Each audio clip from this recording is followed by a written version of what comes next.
Bonjour et bienvenue dans cette vidéo. Aujourd'hui, on va faire une interview avec Pierre. Il a eu un succès énorme parce qu'il a été admis dans un des programmes les plus compétitifs en France et dans le monde. C'est le MEF, Masters in International Finance de HEC Paris. Il va nous raconter toute l'histoire aujourd'hui. Il va nous parler de son parcours, du GMAT et des interviews. Donc, je suis sûr que c'est un sujet qui intéresse beaucoup de monde parce que c'est un master vraiment très recherché. Donc, tout d'abord, Pierre, commence par nous raconter un peu ton parcours. Qu'est-ce que tu as fait pour l'instant? Quelles études tu as fait et pourquoi tu voulais ce MIF? Bonjour Anis. Lors de mon parcours, j'ai commencé en fait mes études post-baccalauréat en France, où j'ai fait un an de prépa, et puis en MPSI, et puis je suis rapidement parti à l'étranger. J'ai étudié à Imperial College de l'ingénierie, et plus précisément de l'aéronautique. Donc je suis dans ma dernière année d'aéronautique à Imperial. Ça fait 3 ans et bientôt 4 ans que je fais ça. Et suite à ça, j'ai toujours eu l'envie de me réorienter plutôt vers le secteur financier, que ce soit à long terme peut-être pour du private equity ou du venture capital. Mais j'avais toujours cette ambition-là de revenir vers quelque chose plus centré sur l'entreprise, plutôt que seulement l'ingénierie. Donc c'est pour ça que le MIF d'HEC rentrait évidemment dans les cases, parmi d'autres, mais j'ai eu la chance d'avoir HEC. Ok, ok, très bien. Donc ça c'est très bien. Maintenant, donc pour avoir ce master-là, qui est vraiment vraiment très dur à avoir, il faut un très très bon score au GMAT. Donc tu vas nous raconter un peu toute ton histoire avec le GMAT. Combien de mois tu as pris pour le préparer? Combien de fois tu l'as passé? Combien tu as eu chaque fois? Qu'est-ce que tu as fait pour la préparation? Donc tu m'as rencontré il y a quelques mois. On a fait un plan ensemble. Raconte-nous un peu de ton expérience avec nous, avec l'équipe de réussir le GMAT, avec notre plateforme en ligne, avec tout, et combien tu as eu, bien évidemment, au final comme score. Alors, la première chose que j'ai envie de dire, c'est que ça a été long pour moi. Ça a été très très long. Et pour tout dire, j'ai obtenu le score que je voulais le jour où j'ai dû submit mon dossier. Donc, ça a vraiment été une course jusqu'au bout. Et c'est pour ça qu'il ne faut surtout pas se décourager. Il faut vraiment absolument garder la foi et continuer à travailler jusqu'au dernier moment. Moi, j'ai commencé en septembre, d'il y a quelques mois. Ça fait 6 mois maintenant. Et donc, ça a duré jusqu'en janvier. Donc, ça m'a pris au total 3-4 mois. J'ai eu l'occasion de bosser vraiment intensivement au début, surtout en septembre et en octobre. Et puis ensuite, progressivement, j'ai eu du travail de mon université qui a repris. Et donc, je faisais un peu les deux en parallèle de temps en temps. Donc, quand j'ai commencé en septembre, on a fait un meeting ensemble avec toi, Anis. On a détaillé un plan d'action sur comment on allait procéder. Et j'ai commencé en fait à étudier mes cours sur la plateforme Réussir le GMAT en ligne. Et ça a été une aide absolument incroyable parce qu'on a, sur cette plateforme, on a vraiment des vidéos absolument détaillées et qui permettent d'avoir un contenu vraiment téléguidé, complètement à portée de main et chacun peut vraiment s'y adapter comme il le souhaite. Dans mon cas, par exemple, j'étais plus fort en maths qu'en anglais. Donc sur les maths, j'ai vraiment eu l'occasion d'accélérer un petit peu. Alors que sur l'anglais, j'avais vraiment besoin d'aller dans le détail des choses. Et les vidéos qui étaient sur cette plateforme et sur le GMAT étaient absolument incroyables de ce point de vue-là. Donc vraiment, la plateforme a été une grosse aide pour structurer mon apprentissage au départ. Une fois que ça a été fait, que j'ai avalé, en fait, c'est un peu comme, c'est vraiment un processus qui est un petit peu long d'ingurgiter tout ce contenu. J'ai commencé à faire des meetings avec l'équipe du GMAT.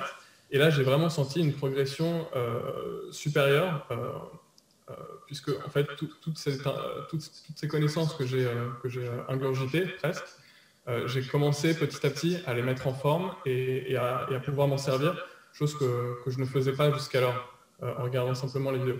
Donc vraiment, ce passage en fait, au cours avec l'équipe du GMAT a été fondamental dans mon processus d'apprentissage pour commencer à maîtriser en fait l'exercice du GMAT, parce que c'est vraiment en fait un exercice qu'il faut apprendre à maîtriser. Donc voilà, donc ça a été un peu mon travail au début, en tout cas jusqu'à jusqu'à ma première tentative, et qui malheureusement s'est soldé par un score hyper décevant pour moi. J'ai eu 650, donc je suis évidemment tombé de haut. Je pensais pas avoir un score aussi mauvais, et j'ai d'ailleurs, je l'ai annulé ce score parce qu'il ne me convenait pas du tout et je voulais pas que les écoles le voient. Bien sûr, bien sûr. Comme quoi, on n'est pas obligé de... Voilà, chacun met sa barre où il veut, mais moi, je voulais pas que ce score soit montré. Bien sûr. Et du coup, dans un deuxième temps, ce que j'ai fait, c'est qu'après après avoir un peu bossé sur mon université, je m'y suis remis. Et en fait, ce temps d'attente m'a été hyper bénéfique parce que, un peu sans le savoir, toutes les connaissances avaient en quelque sorte infusé en moi. Et quand je suis revenu, peut-être 2-3 semaines plus tard, après ce premier essai, pour reprendre des cours encore avec l'équipe du GMAT, tout de suite, sans raison apparente, puisque je n'avais pas bossé en plus, j'ai eu une forme de... Tout était plus clair, tout était plus simple, tout était plus facile. Et tout de suite, j'ai commencé à faire grimper mon taux de bons scores. Donc ça a vraiment été une étape fondamentale, le fait de retourner et de ne pas se décourager après un premier échec. Et du coup, pareil, au bout d'1 mois et quelques à m'entraîner avec ton équipe, et bon, on a refait une tentative, on s'est dit c'est peut-être le bon moment. Et bon, tu m'avais prévenu, tu m'avais dit ça risque d'être probablement encore un peu juste, tu auras sûrement besoin d'une troisième tentative. Mais bon, moi, borné comme je suis, j'y suis allé en pensant que j'allais réussir à taper les 700, qui était mon objectif. Et j'ai encore échoué, j'ai progressé, j'ai eu 680, donc c'était une vraie marque de progression, mais c'était toujours pas suffisant. Ouais. Je sentais que je pouvais encore peut-être faire un peu plus, ou je me disais que la marche était évidemment réduite, mais je sentais encore que j'étais pas hyper à l'aise et que je pouvais mieux faire. Et du coup, un peu le même processus. J'ai attendu encore 1 ou 2 semaines parce que j'avais des cours, etc. Mais bon, je me suis rapidement remis parce qu'on arrivait fin décembre et donc il fallait que je submit mon application pour HEC bientôt après. Je m'y suis remis. Encore une fois, on a refait ce processus et j'ai en fait, à ce moment-là, j'ai tout recommencé depuis le départ. C'est-à-dire que j'ai décidé de repartir d'une feuille blanche. J'avais plus trop le choix et j'ai recommencé en fait les vidéos. Et ce qui a été particulier et hyper intéressant, c'est de voir que dans les vidéos, on remarque des détails auxquels on n'avait pas prêté attention la première fois. Ce fait de repasser en fait sur le contenu a été, c'était vraiment hyper bénéfique pour vraiment spot des détails. Et en fait, à la fin, c'est ça qui fait la différence. C'est tous ces petits détails, une fois qu'on a su agglutiner et vraiment ingurgiter de core base. Là, on commence vraiment à rentrer dans les détails et il me semble que c'est là où le score peut vraiment grimper, pourquoi pas aller encore beaucoup plus haut. Et du coup, j'ai commencé à me sentir tellement à l'aise que j'ai fait des essais supplémentaires, encore une fois sur ton conseil, sur le site officiel de la préparation pour le GMAT. Et mes 2 derniers scores, j'ai eu 760 et 720. J'avais réussi à avoir ces scores qui étaient des mock exams et que j'avais vraiment fait dans des bonnes conditions. Et en tout cas, ça m'a donné une confiance absolument incroyable en me disant que les 700, maintenant, je pouvais y arriver assez facilement. Et puis, je suis finalement allé le jour de l'examen, qui était donc le jour de ma submission deadline, en centre. Et bon, peut-être sous l'effet du stress, etc., j'ai pas aussi bien performé que je l'aurais voulu, mais je suis quand même passé dessus des 700 puisque j'ai eu 710. Ouais, Donc, ouais. ça a été un peu tout mon processus. C'est vraiment, vraiment très inspirant ce que tu racontes et tu dis des choses vraiment, vraiment, vraiment très importantes. Tout d'abord, il faut maîtriser les stratégies qui sont dans la plateforme. C'est des stratégies qu'on ne trouve pas vraiment dans les livres et les supports. Puis après, complémenter ça par des cours parce qu'il y a des choses qu'on oublie ou bien il y a des choses qu'on ne comprend pas ou il y a des choses qu'on croit qu'on a compris. Ça, c'est très important. Et le plus important, c'est de faire des répétitions. Ça veut dire que si on parcourt le cours une seule fois, on fait les exercices une seule fois, c'est pas suffisant parce qu'on a tendance à oublier, on maîtrise pas très bien. Donc, du coup, il faut répéter plusieurs fois, 1 fois, 2 fois, 3 fois, pour que les informations rentrent vraiment, pour qu'on ait une maîtrise totale du contenu. Et le jour J, sous stress, si on maîtrise très bien, on peut vraiment réussir. Mais si on fait juste le programme une seule fois, on va au test, comme on n'a pas une maîtrise à 100%, sous le stress, on s'effondre, on n'a pas un bon score. C'est pour ça que les gens ils me disent, mais Anis, j'ai fait 700 à la maison, je suis parti au test, j'ai fait 630, mais pourquoi? Puis après, je demande une question à l'élève. Je lui dis, c'est quoi l'aire d'un triangle équilatéral? C'est quoi la formule? C'est une question toute simple qui est dans le cours, quoi. Il ne sait pas. C'est une application directe du cours. Je lui dis, tu n'as pas répété plusieurs fois, tu n'as pas vraiment retenu les principes, les techniques, les stratégies et tout ça. Du coup, répéter, c'est vraiment très important. Et le troisième conseil le plus important aussi, c'est vraiment de persévérer, faire une fois, deux fois, trois fois. C'est comme ça qu'on réussit. Les gens ont tendance à faire une seule fois et déprimer, arrêter, et voilà quoi. Donc ça, c'est vraiment, tu as donné des conseils vraiment en or. Je ne m'attendais pas à ce que tu parles du principe de répétition. C'est la première fois qu'une personne parle de ça, mais c'est vraiment très important. Et moi, je stresse beaucoup sur ça. En fait, et les gens, ils ne croient pas. Ils croient que juste en faisant le cours une seule fois, ça va être bon. Alors que non, il y a des choses qu'on oublie et il faut vraiment répéter deux, trois, quatre fois. Donc, c'est très bien, très bien, très bien ça. Donc, 710, un super score. Vraiment félicitations. Euh, Sur ce euh, point-là, sur ce point-là, j'aimerais quand même préciser que malgré mes études en Angleterre, j'ai fait des études d'ingénieur et j'avais un bon anglais peut-être, mais qui n'était pas incroyable. Et je suis sûr qu'il y a des gens qui tentent le GMAT et qui n'ont pas forcément un niveau moins bon que le mien. Et ben, malgré tout, moi j'ai eu du mal en anglais. Et vraiment, à force de répétition, c'est pas tellement le niveau d'anglais qui compte, c'est vraiment cet aspect répétition. Et ton équipe, d'ailleurs, au début, je ne comprenais pas, mais ils m'ont fait refaire toute une série de questions alors que je pensais les avoir déjà faites. Et pourtant, vous avez bien insisté là-dessus, j'allais avoir des résultats différents. Et en fait, ça a un double effet. De un, on repasse sur des questions qu'on a déjà vues, donc effectivement, ça permet d'affiner. Et deuxième chose, c'est que ça permet de voir une progression et de se construire une forme de confiance. Parce qu'au début, quand on voit peut-être qu'on a un taux de réussite peut-être de 50%, et bien lors du deuxième passage, on voit qu'on arrive peut-être à 80%, on se sent plus fort. Et c'est vraiment, ça compte aussi vraiment l'aspect psychologique. Il n'y a pas seulement le fait de scorer bien un jour ou un autre, mais vraiment cette sensation de maîtriser le GMAT. En tout cas, c'est celle que j'avais. Je sentais au fur et à mesure du temps que je répondais bien aux questions. C'est bizarre, hein, mais on sent en fait qu'on répond bien à mesure du temps, alors qu'évidemment, on n'a pas la bonne réponse sous les yeux lors des examens. oui, oui, oui, oui, c'est exactement ça. C'est vraiment, vraiment très important ce que tu dis. Pour la préparation au GMAT. Et du coup, je voulais encore une question sur ça. Beaucoup de gens me disent combien de temps il faut que je consacre. Donc toi, tu as dit de septembre jusqu'à décembre, donc 4 mois. Combien tu as Ouais. consacré par semaine d'heures? Combien d'heures tu as consacré par semaine pour le GMAT environ? Alors, c'est assez dur de faire une moyenne. En septembre, je dirais que j'en ai fait pas mal. Je devais faire peut-être 6 heures par jour pendant, allez, ça a duré 2-3 semaines, où je Ok. faisais à peu près 6 heures par jour. Et puis ensuite, vraiment, il y a eu cette histoire de ça a infusé, en fait. Et j'avais pas besoin d'y passer beaucoup d'heures. Et à chaque passage, en fait, c'était tout de suite plus précis et de plus en plus au fur et à mesure du temps. Et donc, pendant une période qui a duré comme ça 2-3 mois, de mi-octobre à fin décembre, peut-être que je passais, disons, 2-3 jours, 4-5 heures, à peu près en équivalent. Donc deux Donc, trois jours, quatre cinq heures, ça fait par semaine. 10-12 heures par semaine. C'est à peu près ça. Pendant 2 mois, puis après, au début, tu as passé deux, trois semaines à fond 6 heures par jour, quoi. C'est ça, c'est à peu près ça. Est-ce que tu as dit d'ailleurs sur le fait de parler bien anglais, parce qu'il y a beaucoup de gens qui me disent, moi je parle très bien anglais, j'aurai pas de soucis et tout.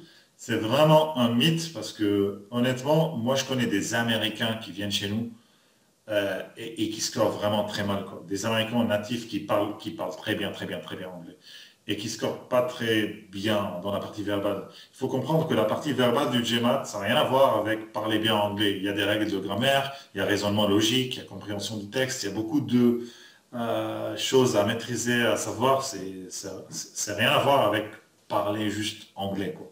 On a peut-être cet avantage un peu de comprendre mieux les mots et avoir du vocabulaire en anglais, mais pas plus que ça, quoi. Donc, et la preuve, c'est toi, voilà. Donc, tu as bossé vraiment bien pour avoir ce score-là. D'ailleurs, tu as eu combien en quant et combien en verbal? C'était J'ai eu 50?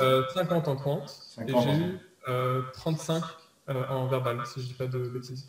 Ouais, pour ceux qui ne savent pas, donc 50, c'est dans les 87 percentiles, c'est-à-dire il est dans le top 13% mondial en maths et 35 en verbal, ça devrait être 75 ou 80 percentiles, donc tu es dans le top 20 ou 25% mondial, quoi, ce qui a fait 710 comme résultat. Ok, très bien, donc tu as eu un super score. Il y a beaucoup de gens maintenant qui veulent savoir un peu sur les entretiens, d'accord?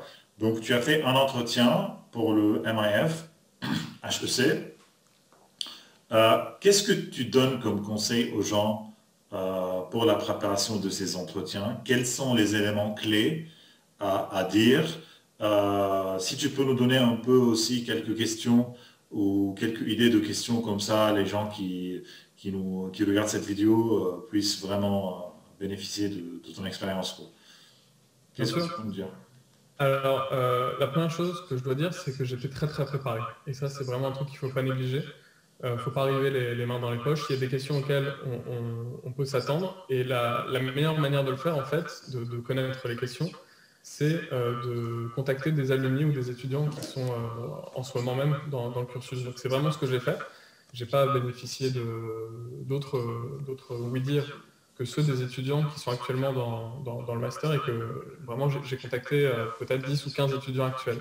Et c'est eux qui donnent vraiment les derniers conseils parce que évidemment le master peut évoluer au fil des ans. Donc ça a été mon approche. Et donc je m'attendais à quelques questions que j'ai eues, et notamment les deux, trois premières questions qui sont de se présenter. Pourquoi est-ce que je voulais venir à HEC? Sous-entendu spécifiquement à HEC et pas autre part, parce qu'ils savent très bien qu'on applique, qu'on apply pour d'autres masters. Et puis, quels sont mes objectifs de carrière, quelles sont mes perspectives à court, moyen et long terme. Donc voilà, ça c'était vraiment les trois questions de base que de toute manière, je pense, tout le monde attend, mais il faut être surpréparé pour ces questions parce que si on ne l'est pas, voilà, c'est la base de la base. Donc ça, c'était le début de mon entretien. Et puis ensuite, en fait, par rapport à mes réponses, c'est là où l'entretien a commencé à devenir un petit peu plus personnel. Donc, avec mon ambition de me diriger vers du private equity et du venture capital, mon interview a plutôt été orientée sur ces questions-là et puis comment je passe en fait de l'ingénierie vers ce milieu financier. Et puis ensuite, mais alors ça va pas mal, ça n'aidera malheureusement pas grand monde. On a beaucoup parlé de GameStop, Ah des oui, news. Si vous suivez un peu les news financières, bien sûr, de GameStop. Et tu euh, as expliqué un peu. C'était au courant de ça. Il t'a posé la question sur GameStop ou c'est toi qui l'as donné la... alors, je comptais, en fait, c'est étonnant, mais je comptais, moi, parler de GameStop quand on allait arriver sur un sujet un peu plus général sur ce qui se passe dans le monde, et sans même de toute manière que je le fasse, mon intervieweur en a parlé. Donc ça tombait bien, puisque j'étais préparé. Mais c'est vrai que, en tout cas, la question de manière générale, c'est être au courant de ce qui se passe, suivre les news financières quand il s'agit d'un master en finance, Bien sûr. et s'il s'agit d'un master de sujet, être au courant de ce qui se passe dans ce sujet. Voilà, voilà. Et autre, il y avait d'autres questions aussi? Alors en fait, la moitié de l'entretien s'est déroulé sur GameStop et c'est là où en fait où j'ai Ah, été un peu challengé. ok, il t'a bien Ça a été challengé très long, sur GameStop du coup.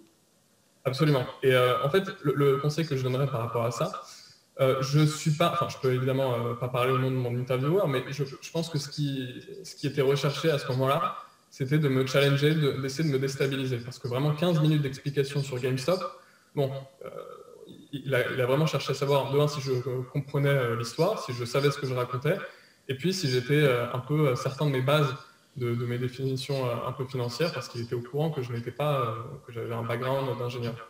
Donc voilà, il y a un peu cette volonté de déstabiliser pour voir comment on réagit dans une situation un peu je dirais, de stress ou en tout cas où on est mis sous pression. Donc, Ok, ok, très bien, très bien. Donc tout d'abord, ce que je retiens, tout d'abord, une question importante. Pourquoi HEC? Il y a beaucoup de gens qui retiennent des formules comme ça, parce que HEC c'est la première école, parce que je vais apprendre beaucoup de choses, parce que non, il faut être spécifique. Pourquoi tu veux HEC? Pourquoi tu veux ce programme-là? Et il faut pas dire parce que c'est une école bien reconnue et son ranking il est un dans le monde ou je sais pas, toutes ces choses-là. Il faut vraiment dire pourquoi HEC. Il faut vraiment parler de qu'est-ce qui différencie HEC des autres écoles. C'est pour ça que c'est très important de faire du networking comme Pierre a fait.